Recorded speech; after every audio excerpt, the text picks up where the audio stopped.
Pete Droge. Dean Delray. Do you remember this? Let me see. I can't. Hold on. Let me see if I can get this. Here we go. Hold on. I got it. Yes, I do. At the Fillmore. Yeah, dude. I have another poster of that in a closet somewhere. I need to dig out. Yeah. That was the one I had made. Yeah. What's funny is I'm not a hoarder, but I have pretty much everything from my career, like years of photos and Yeah. shit like that. And so somebody reached out to me and said, "Hey, you want to have Pete Droge on? I don't know if you know." And he's pitching like your stuff. I go, "Hey, man, I'll have this guy on in a minute. I Right. know him. I love his songs, and it's very old school for me. So how are you, man? I'm doing great. Yeah. Dude, Busy. I haven't seen you in years." Yeah. Yeah. Like, That was when was that? That was like a record release show for your record, right? The right. Fillmore thing. And what And year would that have been? Early 2000s, probably. it was spacey and shaking. Was it in the late 90s? Yeah, it was that record for you, I know. Yeah. And for me, it was, yeah, my record release party, which was, Mark Ford was I in. was gonna say, yeah. Yeah, Yeah. You had a great band. yeah. Rami and Yeah. Jim Boges. And who Great else? drummer. Oh, Ben Jacobs, the killer keyboard player. Yeah. Killer band. Yeah, man, great times. But yeah, I started thinking about it and I was like, wait, I haven't seen this guy in years. Of course, I followed your career for a long time. The first three, four records, phenomenal. You were way in the scene. And then, I moved to LA and hadn't seen you since. So what have you been up to? I know you got a new record coming up, but what happened? Well, let's see. I kind of happily flew under the radar. I did, I guess, probably the last time I had higher visibility was 2003 when the Thorns record came out, my side project with Matthew Sweet and Sean Mullins. Yep, I remember that. So that record, we were signed to Aware Records, which was part of Columbia. And, we did every dog and pony show there was to do. It was like the better part of 2 years if you include the writing and the recording and all the touring we did behind that album. Simultaneously, I released my first independent record, Skywatching, also in 2003. That was released through United Musicians, which was Amy Mann, Michael Penn, and we shared a manager with Michael Hausman. And that was like a kind of like an artist-owned label collective. But technically, it was an independent release. So kind of after doing the big label Thorns thing, I was pretty content to kind of just hunker down here in my studio on Vashon Island and make records on my own and just didn't really feel the need to put all the effort into promoting the records. I was really busy at the time working as a producer, producing other singer-songwriters and occasionally bands. Got into film scoring, so did a lot of projects as a composer. And just kind of laid low. I really worked a lot and just shopping the records to film and TV, and we had a pretty good run over the years with our songs getting licensed to TV shows and movies. But just kind of took a step back from all the promo stuff, Right. and Yeah. was pretty content to do that. And then in 2015, I ended up getting chronic fatigue, which I'm still dealing with now, to a much lesser degree than I was for several years. Wow. And that slowed me down even further. So at that point, like by 2017, I just pulled the plug completely on my career. I had been kind of trying to keep things going for those first couple of years, and it was just brutal. Is that Um, some spin-off from COVID or something like long COVID? no, no, this was long before that. Yeah, I won't go into the details of all the the nuts and bolts of what I've been through with that, but I'll just say that it was kind of a perfect storm of multiple issues that sort of combined to create just debilitating, extreme exhaustion. Is there any kind of cure for that? That's a tough question to answer. I think generally speaking, chronic fatigue is sort of a mystery ailment for a lot of people. People do end up, a lot of times you'll hear a story people will suffer for a long time, and eventually they'll come down with like a diagnosis of Lyme disease Yeah. or chronic Epstein-Barr, stuff like that. Um, but there is, speaking of long COVID, there is research coming out of Stanford. They're looking into long COVID and have found a test that you can do that looks at something called cytokines, which I guess are like immune system cells that get inflamed. And when those are inflamed, people with long COVID test positive for that. And they're also finding similarities in folks with chronic fatigue also test positive, even though they've never been exposed to COVID. So, yeah, it's Yeah. a complicated world, and generally Western medicine does not have a handle on it at this point. Hopefully the research that's going into long COVID will find some answers that can And lead to some solutions. and is that like, is it like attached to depression? Is it mental or is it physical? Is it an actual physical disease? In my case, the timing coincided with losing my father in May of 2015. So there definitely was grief and an emotional component that I think may have contributed to the lead up to it, but it was clearly a physiological condition. In fact, one of the first doctors that I saw about it, she kind of said, "Well, I just think you're depressed," and wanted to put me on antidepressants. Right. I have experienced depression in my life. I know what that is, and this was not that. This was like in your body, physiological exhaustion and fatigue. So, Wow. I've yeah, got that too. I call it 59 years old. yeah, Fucking, exactly. Yeah, I mean, a lot like you, I've been in the business all my life. This is my 41st year on stage. And the amounts of, and I'm in great health as far as exercising and eating clean. I got diabetes like 7 years, 8 years ago now, and reversed it. But the amount that goes into any kind of travel these days, especially yeah, going to LAX, oh my God, it's a zapper, And as much as I love um, fans of music and comedy, I still don't think they understand somebody at my level or your level, the grind that it is so gnarly. You just see us up there for an hour or two a night, yeah, and everything else is just a complete beatdown. yeah. Yeah, I just signed on with a new booking agent, and I knew I was in the right place when they told me they work with Billy Bragg. Oh And yeah. with Billy Bragg, they have a saying. It's LCP, leisurely, civilized, and profitable. I'm Yeah. like, that's for me. And so, really, with the chronic fatigue issue, as we started to do some dates, I said, well, let's make it extremely leisurely, very civilized, and maybe not as profitable as it could be. That was sort of my spiel there. So we've got some dates coming up in September, and it's really very casually rooted. And we'll pay the price with, higher hotel bills and stuff like that, but we're taking it pretty chill just for that very reason. And we're making sure that we don't have, crazy long drives and all of that. But Yeah. yeah, I know what you mean. It's exhausting. Even when we were touring, on the major label Teat back in the day and had a tour bus and stuff, I could never really sleep very well on the bus. So, 3 days into a tour, I'm just already getting to that point where I'm just totally drained. And you just kind of figure it out. You just roll with it Yeah. and Yeah. save all the energy for the show, just really kind of keep it in the bank as much as you can. Let's get into your career a little bit.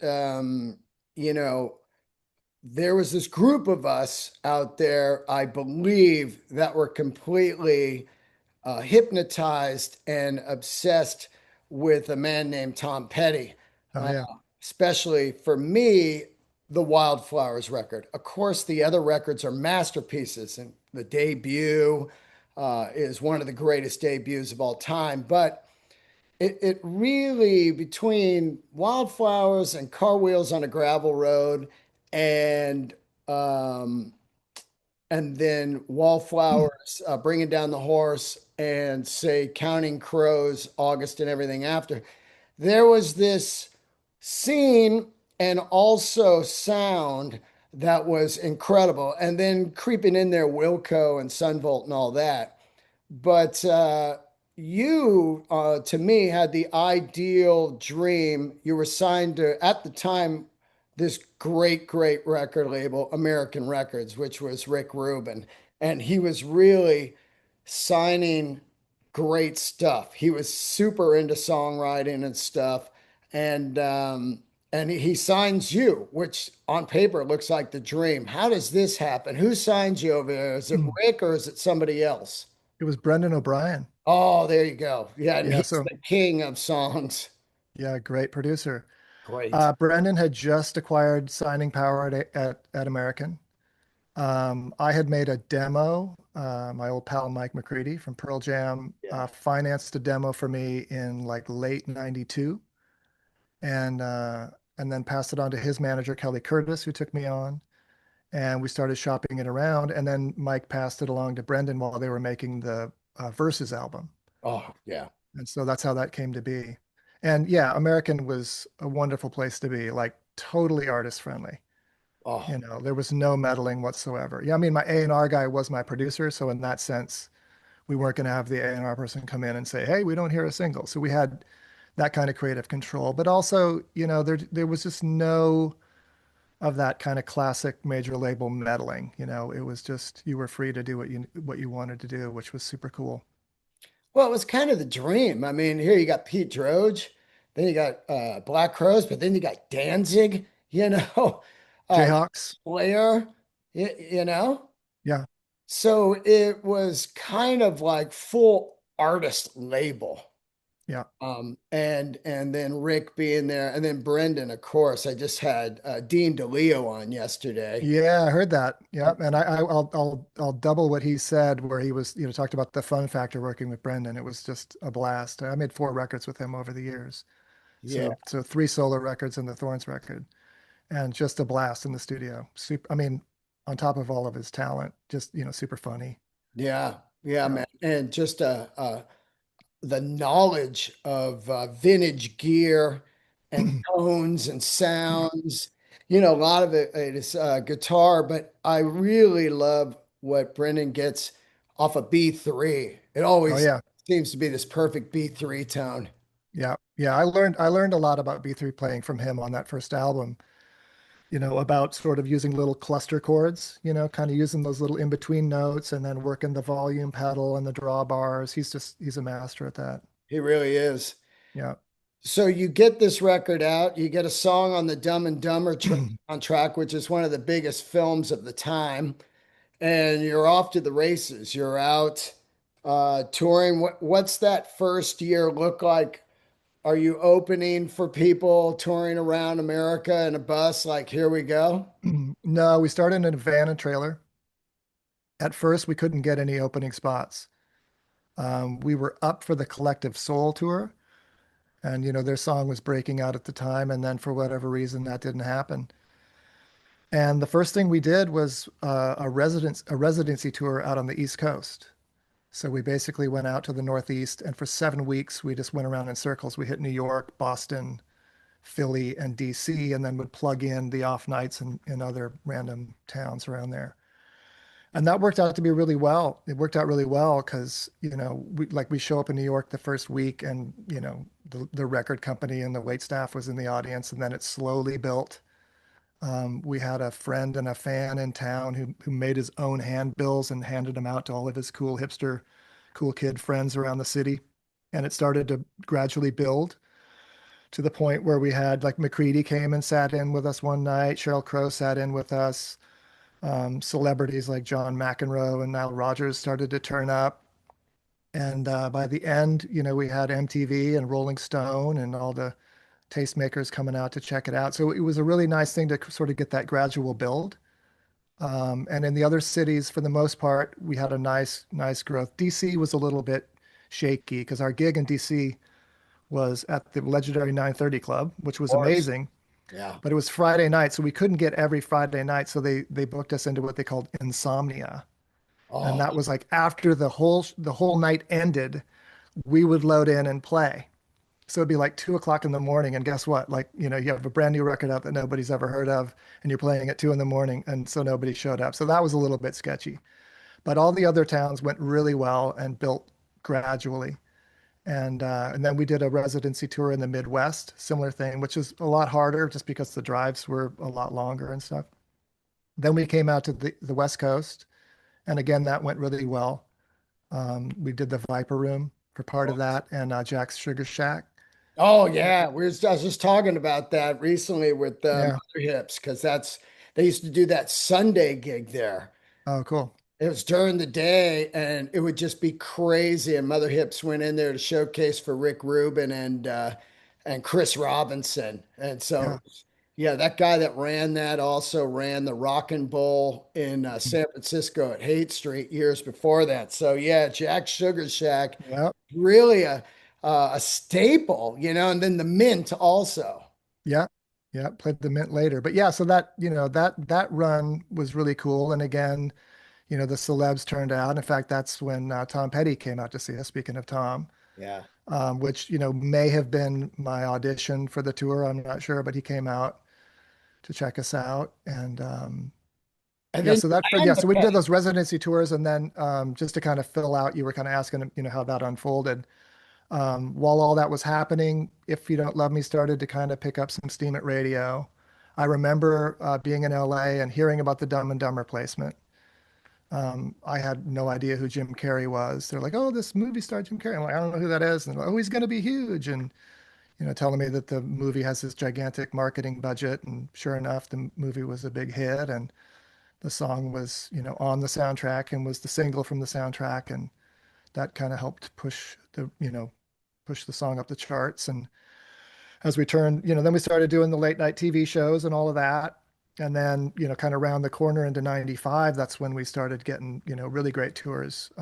End of 94, we toured with Melissa Etheridge, playing Wow. kind of small arenas, and we did some Sheryl Crow dates early in 95, and then the Petty tour came, and that was amazing. And then we toured with Live.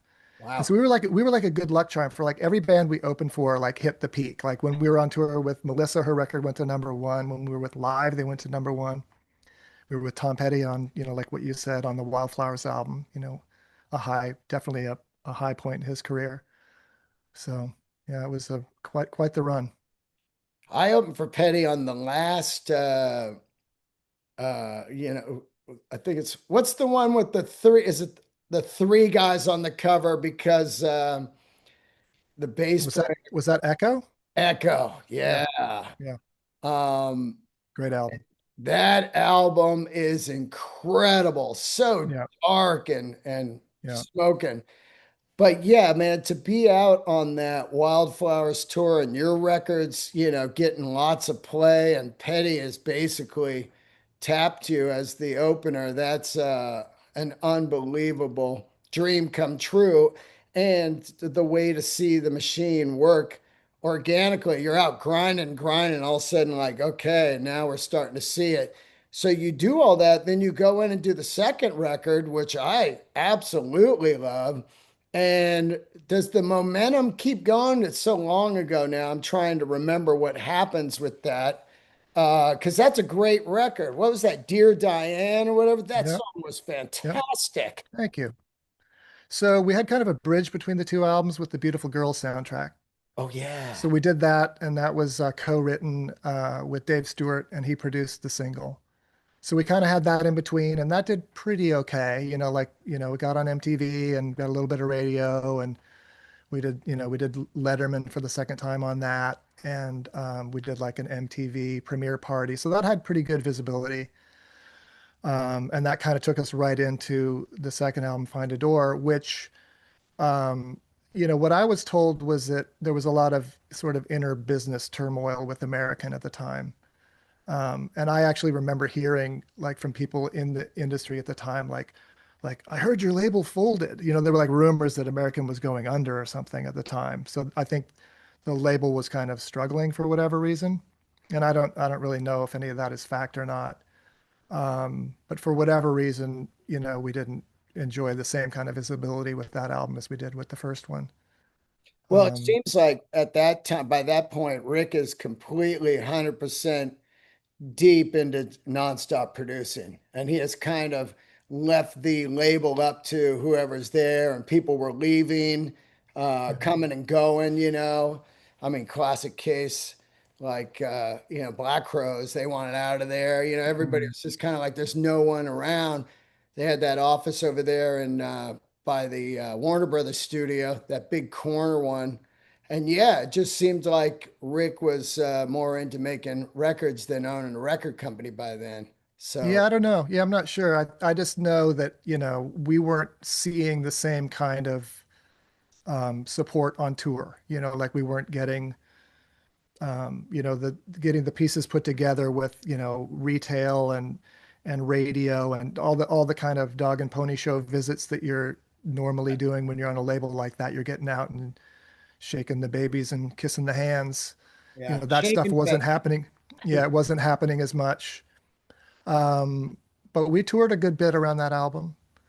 Um, and yeah, it just kind of, it also got great press. There was a lot of really good press that came around on that album, but it just, didn't live up to the sales of the first one. Yeah, critics loved it, you know.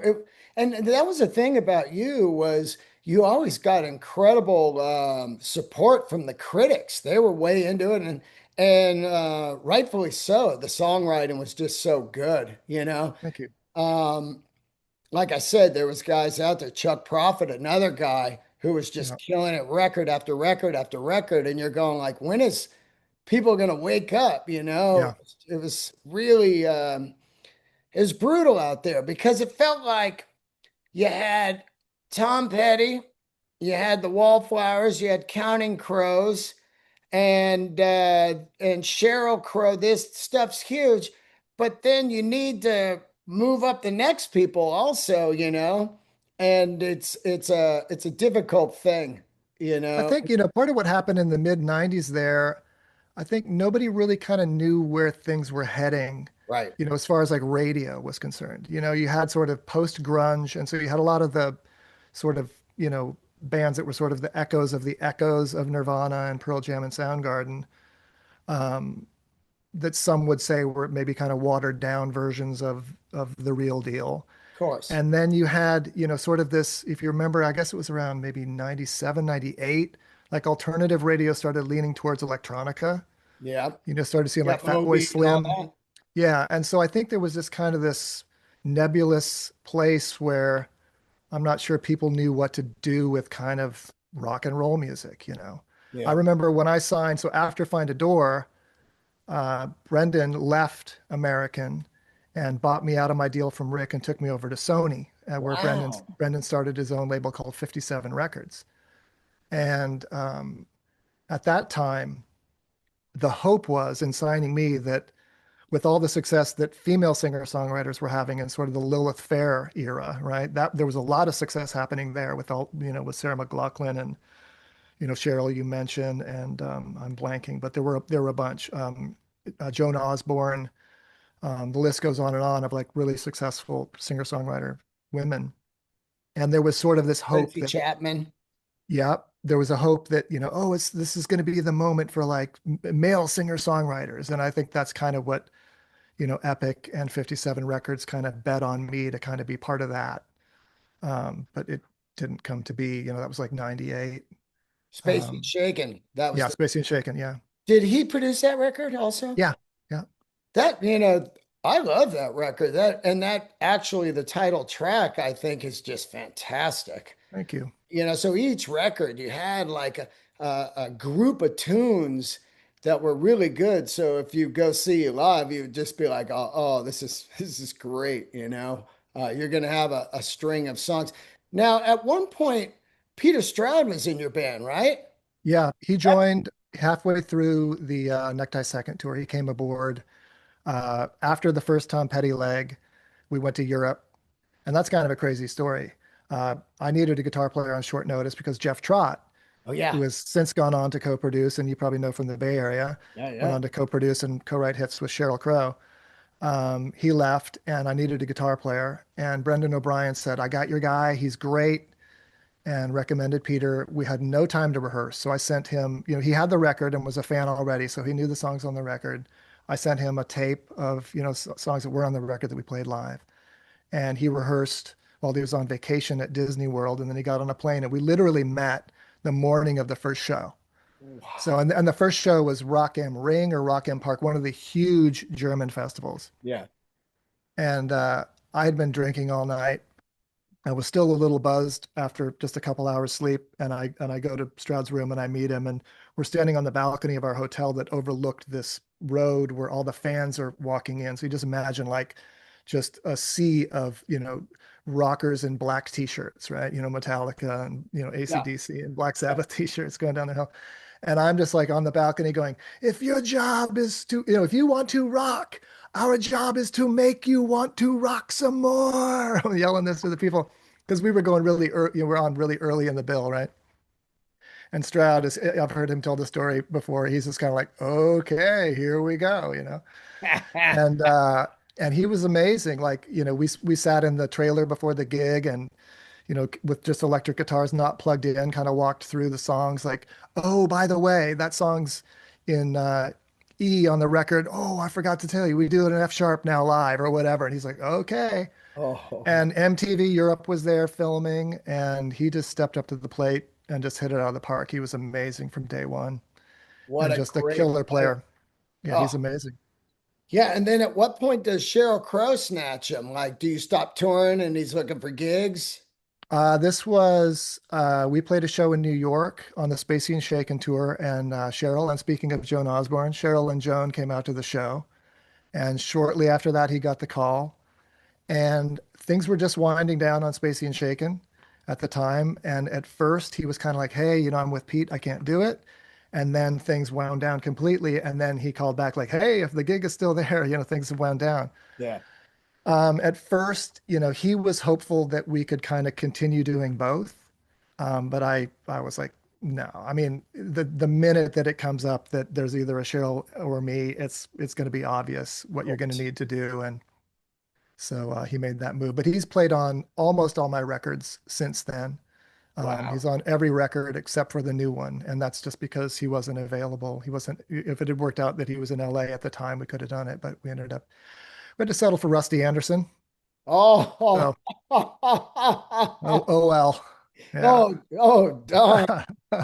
Oh my God. I mean, there's these guys out there like Kenny Vaughn, who I think is one of the most incredible players for a singer-songwriter type of a group, and then there's Stroud is great. David Emmergluck's great. These Yeah. guys that can add this atmospheric, cool playing that's not your standard solos. They Yeah. always bring some kind of riffing type of solo that's such a key part of the song that Yeah. after they're not in the band, you got to tell the player like, no, you gotta hit this. Yeah. Yeah. Signature licks and hooks. Yeah, And, one thing I really learned working with Stroud, he's really good at sort of finding the inversions that support, I'm playing cowboy chords down here, same. Yeah. rhythm stuff. And then he's kind of finding those voicings up the neck that just, dovetail really nicely. And when you need him to step out and play a lead, he can do it. Oh God, yeah. Really. And that was a big part of our live show is, Yeah. really letting him stretch out and do his thing. And that Spacey and Shaken record, like that album was really written with that band in mind. Another amazing player in that band was Dave Hull, bass player, who has an incredible history going back to playing with Buddy Miles in 1970, Whoa. playing in the Joe Perry project, Wow. filled in for Aerosmith when Tom was sick. And then a great drummer named Rob Brill. So we had a killer band. And for the Spacey and Shaken record, I just really was like, I'm going to write these songs to tailor for this band. And we'd been playing, big arena shows. Like we had on the Find a Door album, we crossed Canada opening for Neil Young and Crazy Horse. Whoa. So, we had kind of been, you know, turning it up and cranking it leading up to that album. And so I really wanted to kind of make a rock album, rock and roll record that allowed that band to really stretch out and do their thing. And they just totally rose to the occasion. Did you get to spend any time with Neil when you were out with him? I got to meet Neil in '94 as the Bridge first, benefit? yeah, Bridge School benefit in '94. And actually, I met him a little bit before that. Actually, before I got my deal, I was invited by Elliot Roberts, his manager, to come down and open an unannounced show at the Warfield Oh, and it was with Booker T and the MGs as his oh, I, backing I band. went to that, dude. That Oh was, my God. dude, I tell people I had Cropper on the Yeah. podcast. Oh, I great. told him I've seen Neil Young easily 20 times. Yeah, me too. That Booker T with Neil, Yeah. the grease that they brought to those songs, and Yep. and Cropper was saying like, oh yeah, the people hated it, you know? Yeah, Oh like he no. he said like people were like, where's Crazy Horse? You Oh, know? not me. Oh I mean, no I way. love Crazy Horse too, but that I feel like that was the best band Neil ever had. Oh my God, you are in the same frame of thought as me because Yeah. I saw it and I was like, oh well, this is the ultimate Yeah. because the greasy feel of like cowgirls in the sand and Yeah. you know the Mr. Soul. They opened with Mr. Soul. oh my yeah, and it's just Unbelievable. unbelievable the sound of it. It was immediately different, but way to me way better. I mean, And yeah, and for the listeners to know, the drummer, yeah. Jim Keltner. Yeah, yeah. So doesn't get any better. Duck Dunn and Keltner as a rhythm section, amazing. It Yeah. was unreal. I've got Yeah. some great bootlegs of it. I also saw him. I saw him at that gig and I saw him at the Shoreline. Yeah. And man, that was a band. It Wow. was. It was amazing. So I got to meet him, at that briefly. Yeah, And also got to meet Jim and this was amazing. At soundcheck, my drummer at the time, Greg Williams, who played on Necktie Second, we were doing my song Hardest Thing to Do, and Greg was kind of doing the da da da da kind of thing on the snare. yeah. And so at soundcheck, I was playing that song, and Keltner got behind his drums just to kind of kind of set up and kind of balance things or whatever. And he started doing that thing, just behind me. I was like, oh my God. So that night, I had a few drinks and worked up the courage to, introduce myself to Jim and tell him that, hey, you were doing your thing and my drummer had been copying your, dragging the snare thing. That Just was super fun. And then got to meet and spend a little more time with Neil for the bridge school. He had a party at his place the night before. yeah, yeah, yeah, And yeah. so got to hang out and sit around. He had a teepee in his backyard. We're around the fire and got to listen to him and Ed Vedder kind of talk shop, and it's super fun. But on the tour, we didn't see much of him. In '96, he Right. was pretty much invisible. His guitar tech Larry would sound check for him, and we were invited to go hang out and watch. There was like a boxing match, and they had like a conference room at the hotel and invited us to come hang out at that. But he was pretty much a ghost on that tour. You didn't see him at all. Wow. Yeah. I've met him once, I think maybe twice, but once on that bridge benefit and Wallflowers were open and he invited us onto the Yeah. bus and he had that, it looked like a train, his bus Uh-huh. it was ran on like the old frying oil. Right. Yeah, you could smell it. Yeah, Yeah. exactly. And Yeah. it It had smelled like fries. the Yeah. organ built into the wall of the bus. Wow. Like just, yeah, look at that. It's fucking, Was it the one that had the old car yeah, in the top, yeah, welded into the top? Yeah. yeah. It was Yeah. nuts. You're like, look at his bus. Totally. I Yeah. fucking love him. Now, one thing you got to do that was really cool, and which I think is the all-time best music movie, which is Almost Famous. You and Yeah. your wife, I never forgot it. I'm watching the movie, and they're going down the hall at the Riot Yeah. House, and they open a hotel room, and you two are playing. You're playing like acoustic or something. I'm like, Yeah. fucking Pete, Yeah, man. man. Yeah, and I say this over and over. If you're a musician and you watched Almost Famous, they nailed it so hard at because you're Yeah. watching, you're going, at some point they're going to fuck this up. And Yeah. they never did. The movie is so authentic and real. Yeah. Yeah. I mentioned Kelly Curtis, who was my manager back in the day. He also was Pearl Jam's manager.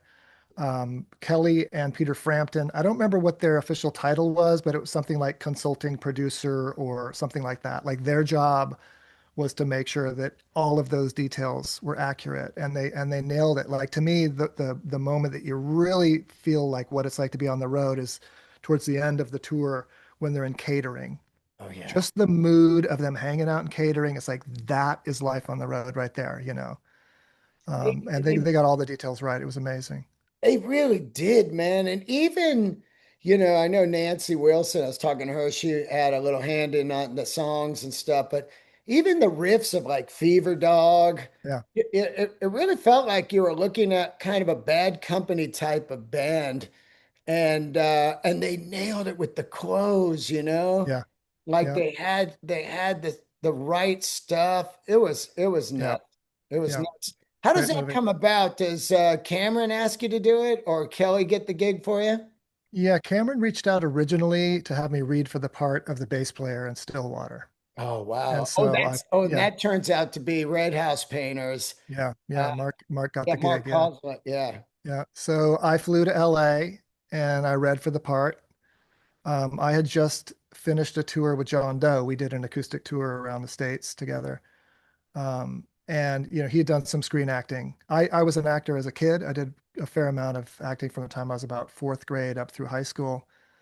But was definitely rusty and kind of felt like I needed some advice on how to act for the screen.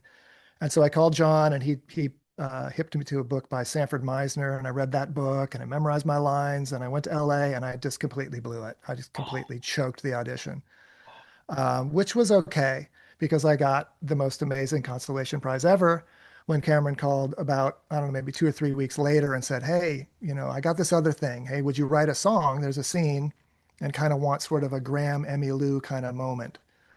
And so, interestingly, I didn't like roll up my sleeves and go, "Okay, now I'm going to write a song for the movie." I just kind of kept doing my thing. And the next song that I wrote was Small Time Blues. And I made a quick little demo on my half-inch 8-track, prosumer reel-to-reel machine and sent it down to Cameron. And he said, "Great, let's do it." And originally we were going to lip sync to the recording. And then on the day of the shoot, he's like, "Hey, what do you think about performing live on camera?" And we're like, "All right, sure." And we did it. And it was just, what an honor. I mean, to be a part of something like that, oh my. that's, a certified classic. I mean, I'm Oh, just so pleased to have had a small part of being in that. I think that film is one of the greatest, hands down, greatest music films ever made. And, Clearly. Yeah. it is just beautiful. Yeah. And of course, the Riot House. I'm a comedian now, so Yeah. I'm at the Comedy Store every night, Right. and Yeah. every day I look at that place. Of course, they fucked it up with the closing in the balconies with the remodel years ago, the Andes. But to none understand the level of lunacy in that building Yeah. and really capturing it on the film, from Zeppelin and, Yeah. riding motorcycles down the hall and throwing TVs out and I'm a Yeah. golden god, all of that Yeah. shit. Now, when you were doing that, they redid the place to look like the old days. Were you blown away when you showed up? Yeah. The lobby scene, they actually remodeled the lobby to be totally accurate to how it was in 73. In fact, they looked at the carpet from Spinal Tap Wow. to actually recreate the carpet. Wow. There was a stairwell that had been walled in, that they tore out and rebuilt the stairs to look like it looked in the 70s, because they were about to do the remodel at that time. Right. Um, and then, so we were able to show up and hang out while they were doing the scene in the lobby where Peter Frampton's there and stuff. So we were just kind of a fly on the wall for that. And then the next day, our shoot was on a soundstage in Manhattan Beach.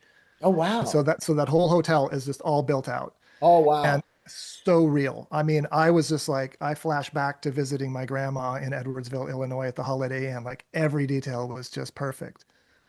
Man, Um, that is yeah, so so. that whole hallway was all built on a soundstage.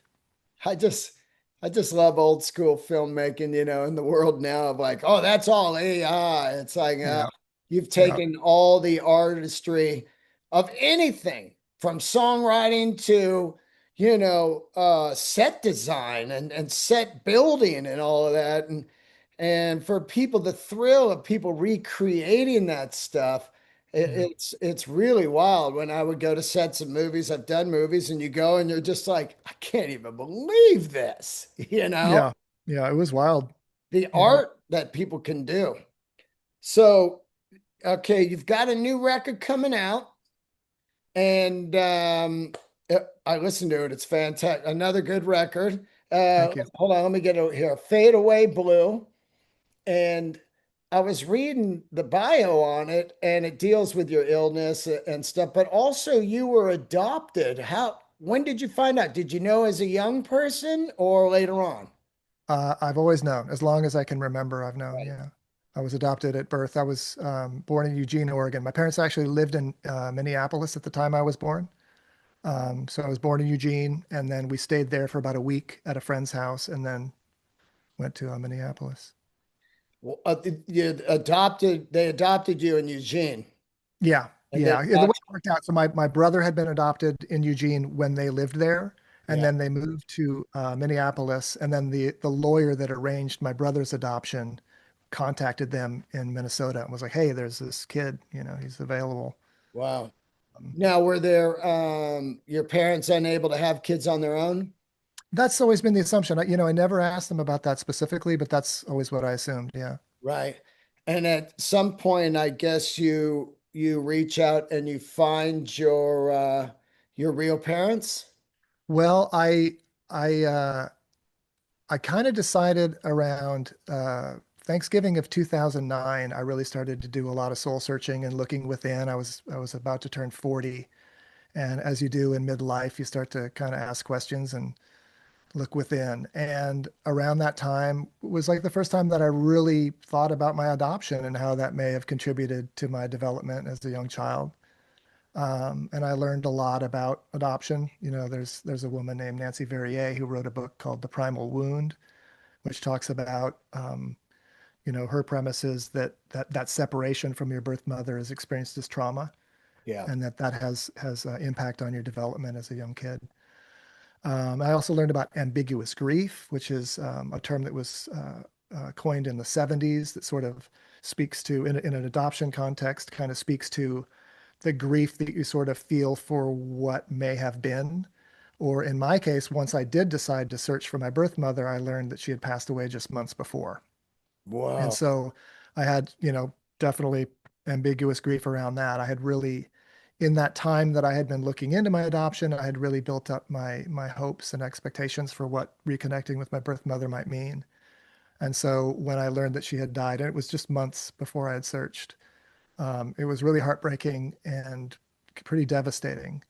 The silver lining was in her obituary that I found online, it listed her surviving relatives, my grandmother, who at the time was 84 and is now 98. We talk all the time, Wow.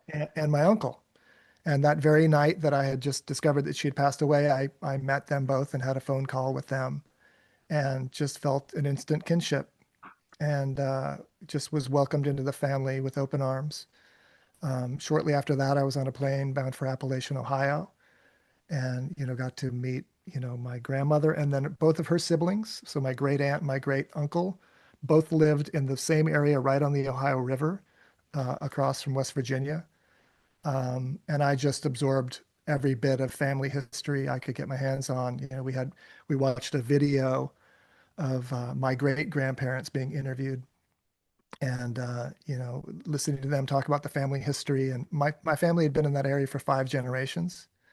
We took a driving tour all around the hills down there, and they were pointing out all these houses and barns that my great grandfather had built. And we visited the cemeteries where my ancestors were buried, and it was an incredibly healing process for me to you know, kind of get a sense of where I came from and to see myself mirrored in my family members, especially with my uncle, who was just 8 years older than me. So, feels more like a long lost brother than a long lost uncle. He Yeah. played in bands in New York in the 80s, and we have a ton of music in common.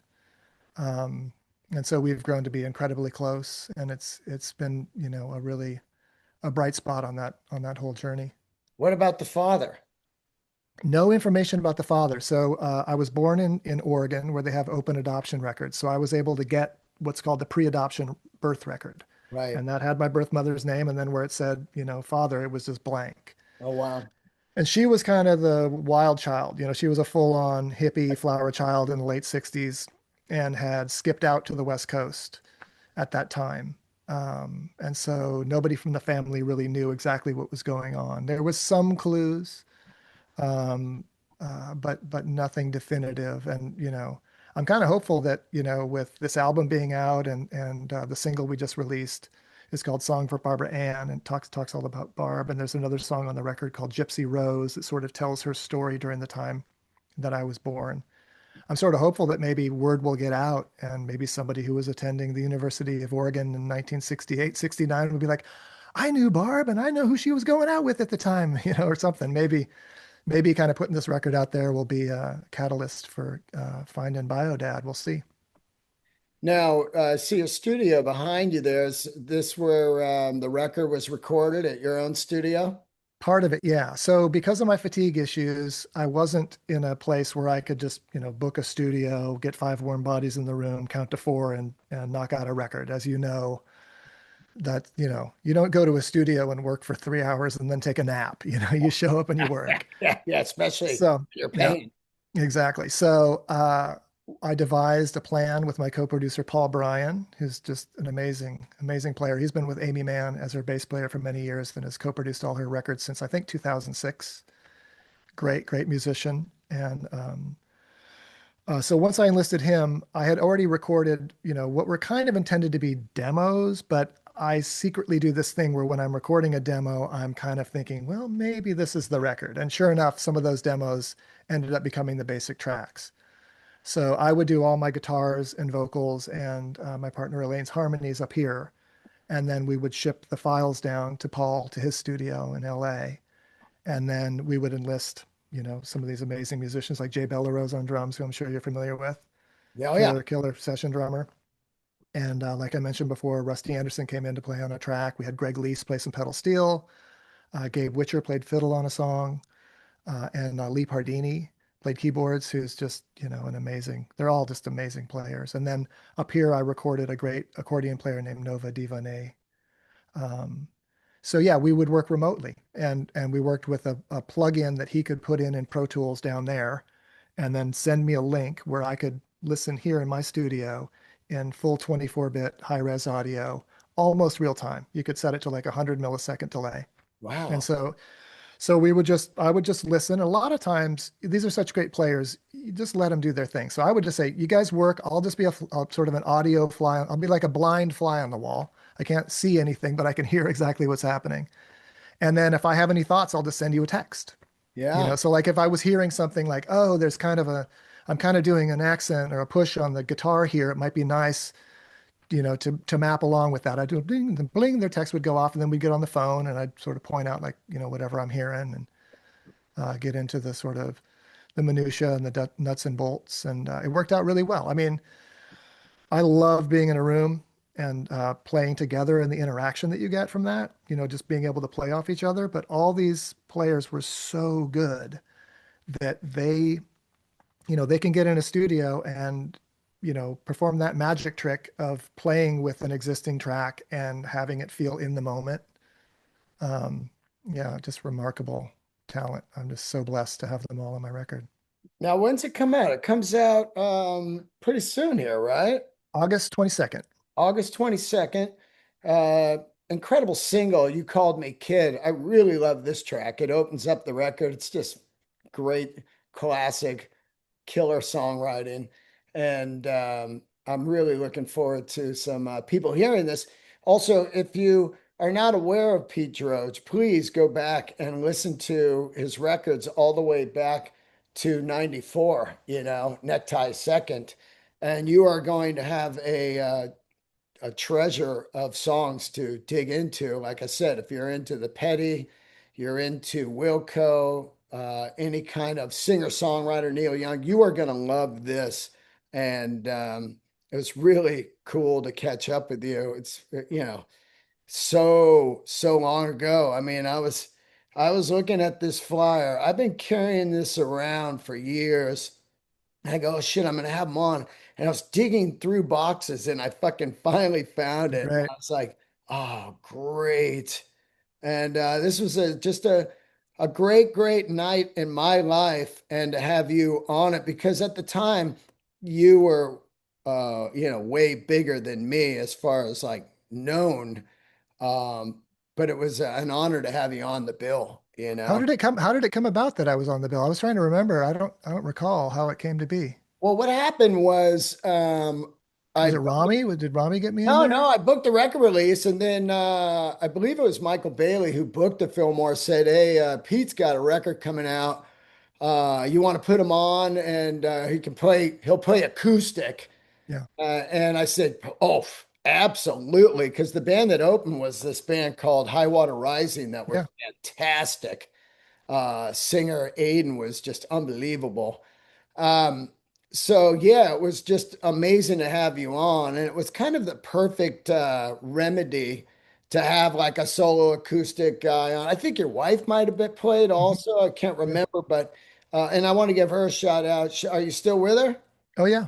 Okay, Yep. She's a great. big part of this record. She co-wrote six of the tunes and is the executive producer, and the record would not be without her. Yeah. Yeah, yeah. Elaine Summers, Yep. everybody who's been writing with him from day one.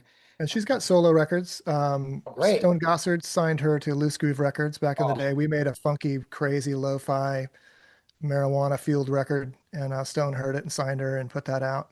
oh, I gotta listen to that. Yeah, it's called Transplanting. It's pretty funky, man. Get ready for some lo-fi gems. Oh, I'm into Yeah, that, man. yeah. Stone is, oh my God. I've been trying to get Mike McCready on for 10 years Mm. because I'm such a Mad Season freak. And Oh I'm yeah. also a Mike McCready freak. I think Mike McCready is like, you know, one of the highest level rock and rollers I know. I mean, Yeah, not he's amazing. yeah, he's just, and Mad Season to me is just so haunting and unbelievable. Yeah. I got to Hopefully, play there. I sat in with them on the record release party at the Crocodile. oh shit, for Yeah. Mad Season? Yeah, yeah. We were called the Waiting for Lane Band. Because Whoa. Lane was sort of like a no-show. So like, the Crocodile, I don't know if you've ever been there, the Oh old yeah, of Crocodile, course. pretty small place, just packed. I mean, this is like the height of, Seattle scene, and it's like Mad Season's playing their record release party. So it's just jammed. Yeah. Everybody's waiting and there's no Lane. Well, And so Lanigan's there. I don't remember if he was there that night or not, actually. Yeah, it's all a blur. The 90s are a blur. But eventually they're like, Pete, will you just like get up and jam with us? We got to do something. So I got up and we went through, I think, I know we did Run Through the Jungle Oh, by whoa. Creedence. Yeah, we did a version of that. And we did a J J Cale song called Cajun Moon. Wow. And yeah, so anyway, that was a highlight for me to get to play with those guys. Great band. Does he end up showing up? Yeah, eventually. Yeah, yeah. So yeah. What a But record, man. That thing is chilling. yes, it really is. Yeah, Mike is an incredible force. Just music emanates from him. He's like, and it's all from here. It's all from the heart. Like he's not a cerebral player. Yeah. He's just instinct and gut and heart and chops. I mean, geez, he's just incredible and a wonderful human being. Oh my Yeah. God. It's so fire, man. Yeah. Well, Um, I'll put in a word. I'll send him an email and I'll put oh, in a word for please. you and tell him to that you've been trying to get him. Oh yeah, because it's I'm legit like I've loved this guy for years Yeah. and like I said, that Mad Season record. Now you were living in Portland the whole time back then, right? I was down there for 2.5 years. So I moved Right. there in '93. So McCready, like I mentioned before, McCready, paid for and played on the demo that ended up getting me my deal. So that was like late '92. I moved to Portland in January of '93. And then by March, I had my deal. And then we were making the record in November. And then we were on the road pretty much nonstop for a year and a half after that. So technically, I had an address there for 2.5 years, but a year and a half of that I was on tour. And then after that whole Necktie Second tour came to an end, we moved back up to Seattle, and Oh, shortly after that landed out here on Vashon Island, where we've been since what's October. that? What island is that? Vashon, Oh yeah, yeah. yeah, And yeah, what's that like living on an island? it's beautiful. It's amazing. It's like if you're flying into SeaTac and you look to the west, like Yeah. right as you're about to touch down, you'll see a big chunk of green out in the water, and that's Vashon. Wow. So as you know, I could throw a rock from the plane to my house, but then you have to go. It's like a 15-minute boat ride from West Seattle. Wow. And it's a triangle route. So the boat goes from West Seattle to Vashon, and then from Vashon over to the peninsula. And then on the south end, there's a boat that goes to Tacoma. But it's, it's super progressive, really rural, high concentration of artists, Yeah. really artsy community. Yeah, we love it here. Like I What said, kind we've of been here since. homes are there and how many are there and what's moving like there? You put it all on the boat? Yep, yep. You can't get here any other way than on a boat. There's like the car ferries carry like, 180 odd cars or something like that.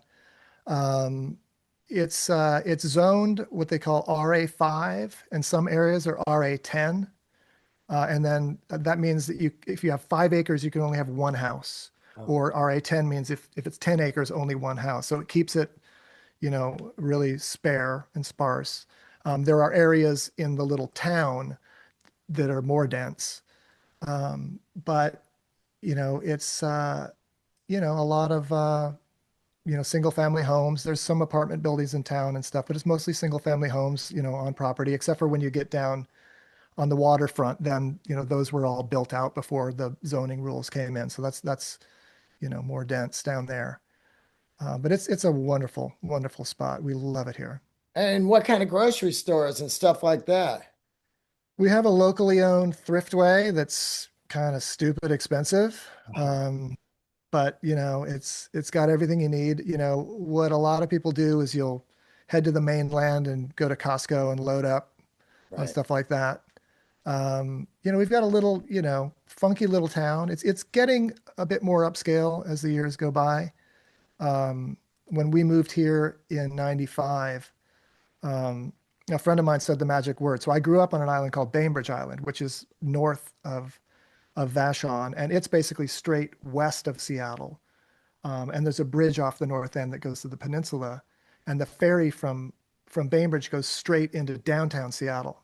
So as a kid, we'd walk on the boat and then just have crazy wild adventures in the city. It was a pretty cool place to grow up because you had the best of both worlds. You had the rural situation on Bainbridge, and then as soon as you were tired of riding your dirt bike around the gravel pit, you could get on the boat and go take LSD in the city or whatever, Yeah. Yeah.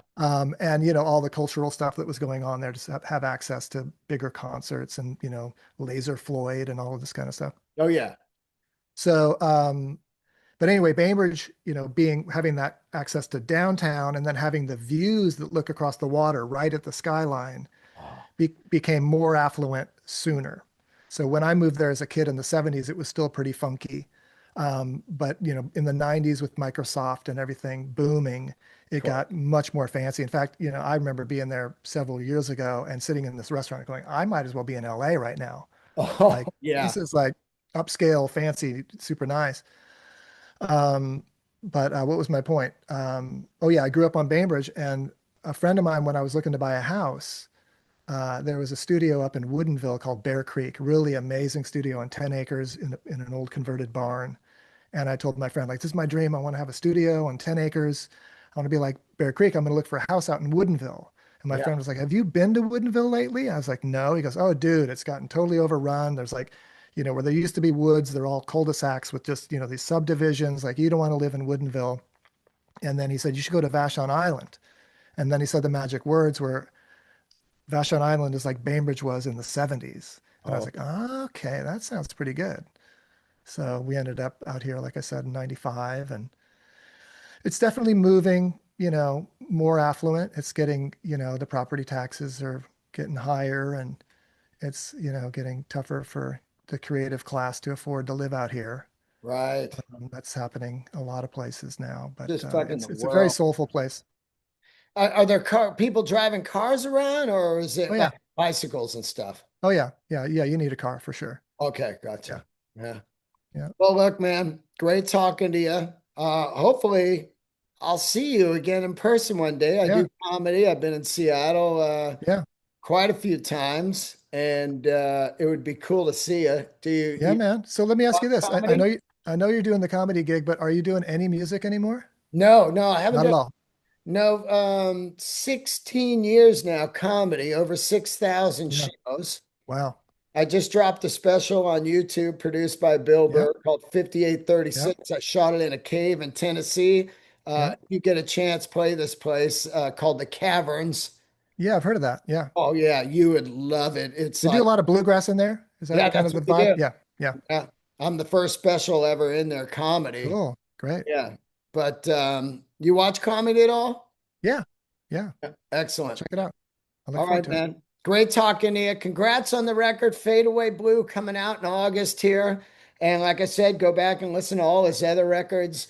And it was really, really cool to catch up with you. Yeah, man. Thank you. Thanks for having me. Yeah, get my info from you, dude, Okay. and we'll communicate. I'd love that. Yeah, let me know if you're up here. I'd love to come check it Oh, out. it'd be so good to see you, man. Cool. Thank you, bud. Thank you. Bye. Yep.